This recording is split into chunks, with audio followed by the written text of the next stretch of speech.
Thank you so much, David, for that lovely introduction. I hasten to add, for those of you who've seen my TEDx talk, in which I ripped off my gear, that I won't be tearing off my clothing tonight. It's a little bit too cool for that. I'd like to begin by acknowledging the traditional owners of the land upon which we stand and pay my respects to their elders past, present and emerging. Everyone here has a story of heartbreak, or a story of hope, or a story of just living day by day. I hope you'll indulge me for a few minutes to tell my family's story. Everyone's story is different, but by sharing our stories, we have solidarity in that commonality. My grandmother, I absolutely adored her.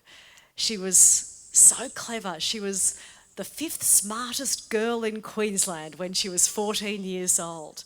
I got a genealogist when I was doing my memoir, and she found out this wonderful salient fact. But then I read on to discover that at the age of 16, she left school prematurely because that was in the era when it was seen to be a waste to educate a girl. Why educate a girl when they're just going to go on to get married and have children? So at the age of 16, my grandmother was, according to a newspaper article I found, selling handsome and effective evening gowns at David Jones in the city. Effective at securing a husband. My grandmother was married at 19, which is very common in those days, had 3 children in quick succession and watched her husband go off to war. My grandmother, her name was Olive, was then consumed by a deep depression that lasted for her entire life. I was incredibly close to my nan, and for the last 30 years of her life, she said to me pretty much every day, "I want to die. I just want to die. I don't want to go on living this life anymore." Her 3 sons, beautiful men, my 2 uncles, and my father, who was the middle child. My father, who didn't do as well at school as his older brother and his younger brother, was bullied at school, had a pretty tough time of it, but was always a very beautiful, gentle man. I remember that from when I was very little. If I fell over in the backyard, it was always Dad who ran out to help me, not Mum. He's got such a sensitive soul. But it's hard to be a sensitive man when you're in an outer suburban area of Brisbane in Queensland.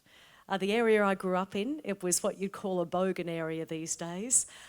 In Queensland, we call bogans Bevans, and my father's middle name was Bevan. So the blood of the Bevan runs deep in my veins. My dad, I noticed as I got older, he was very passionate about social justice. The house would fall quiet at 6 o'clock for the news, and he'd always say, "That's not fair what the government or business is doing to that person." He always fought for the underdog. And as I got older, I noticed there was another side to Dad, a side that he'd come home from work, working shift work as a clerk at Ansett, and he'd just drink, and he wouldn't stop. This was the era of chateau cardboard, and so of course the casks were piling high around the house. Dad never really spoke very much about his emotions, even though he was a sensitive man. He kept it all inside. Until one night when we were watching a current affair. Who would have thought something good might have come from a current affair? But anyway, that's by the by. Gary McDonald, the actor from Mother and Son, the wonderful actor, was on a current affair that night, and he was talking about his anxiety and depression. This was in the 1980s. Very uncommon at that time to talk about it. Dad turned around to my mum and my sister and I and said, "That's what I've got. Some days I just don't want to go on anymore." We had no idea up until that point what Dad was suffering inside and kept deep inside him. My mum leaned across and held his hand and said, "Paul, we will fight this as a family. We are with you. We are together." And from that moment as a family, we did everything that we could. I'm a big fan of, if you've got a problem, fix it. And my mum was always like that too. So we suggested that he go to a psychologist. Well, Dad was having not a bar of that. He'd had a workplace psychologist at one stage who, quote, "asked me whether my arm was a monkey. Those psychology tests are crazy, So he was, I guess, of that era in that respect where he felt that it was a weakness to go along and seek any kind of counselling support. We couldn't get him to do that, so we just encouraged him to talk about it each and every day, but it just wasn't enough. He kept drinking. Until one day he couldn't work anymore in his early 50s. He just could not get into the car to drive to work. He took a disability pension and stayed at home and just drank some more. Mum would come home from work and he'd stagger to the door to greet her, and she said, "I just don't know what to do anymore." Then Mum was diagnosed with cancer and died very quickly. My mum always said, "Paul, if I die, you find someone else to look after you because, I don't think you can look after yourself," which is probably true at that point in time. My dad unfortunately found a woman who was an alcoholic, and together their problems multiplied. I guess the really difficult point of all of this came when my dad, my sister and I were visiting Melbourne for the Formula One Grand Prix. Dad always loved his motor racing. And we realised that he was drinking and not eating. We were there for 5 days and I don't think I saw him eat a thing except for a couple of Twiggy sticks, which I don't think actually constitute food. They're kind of like those dried meat things. And my sister and I had this really long talk about, do we potentially get Dad compulsorily committed to a mental health institution? I know that sounds like an incredibly extreme thing for anyone to say, let alone the daughter who loves her father so much. But we thought that he was a danger to himself and a danger to others because of his alcoholism and because of his depression that really was not being managed by self-medication. We ended up deciding not to do that. We thought we shouldn't take his own liberty away from him. So he went back to Queensland, I went back to Sydney. And I woke up about 3 weeks later to an email from Dad. And it read, "Sweetheart." All of his emails start with "Sweetheart. I can't live like this anymore. I'm writing you this email to tell you that I'm going out to the car because I'm going to end it. I love you so much, Dad." The email was sent the previous night. I picked up the phone and frantically called him, and the phone rang once, and then twice, and then 3 times, and I thought, no, you can't, please no. And then on the 4th call he picked up. Thank God he picked up. He said, "Sweetheart, I just couldn't do it. I couldn't go through with it, but I can't keep living like this. I can't face every day." I said, "Dad, please don't go. We need you. We love you so much. What can we do to help?" I said, "Go and see your doctor, Dr. Ralph." Dad had seen this GP from, when he was in his 20s. And he went to Dr. Ralph, yes, a GP, no, not a qualified psychologist or a psychiatrist, but someone that Dad felt comfortable opening up to, a man of his age, who he felt understood what he was going through. And Dr. Ralph, bless him, put my dad on some antidepressants. The first type didn't work, the second type didn't work, but the third type suited his system.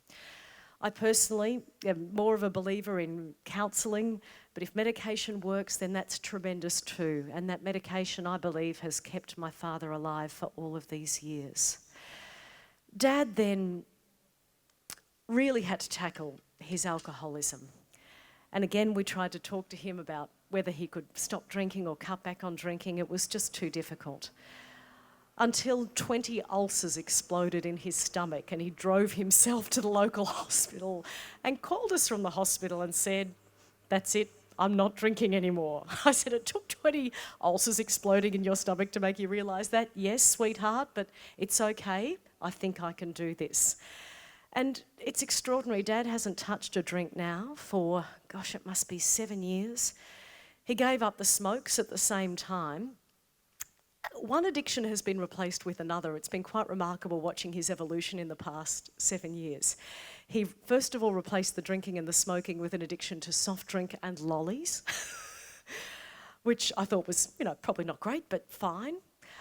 Now his addiction is fixing second-hand toys for his grandchildren, which is just wonderful. He'll go to St Vinny's, he'll fix the toys and give them to my 2 children and my sister's 3 children.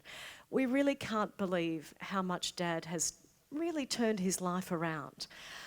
It's been so extraordinary listening to Jo speak. You know, different things work for different people. Exercise and eating well. You know, that's what I feel helps keep my mental health on track, even though I have sporadic bouts of anxiety.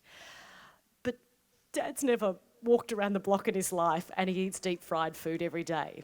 What keeps him alive is community and routine and his dog.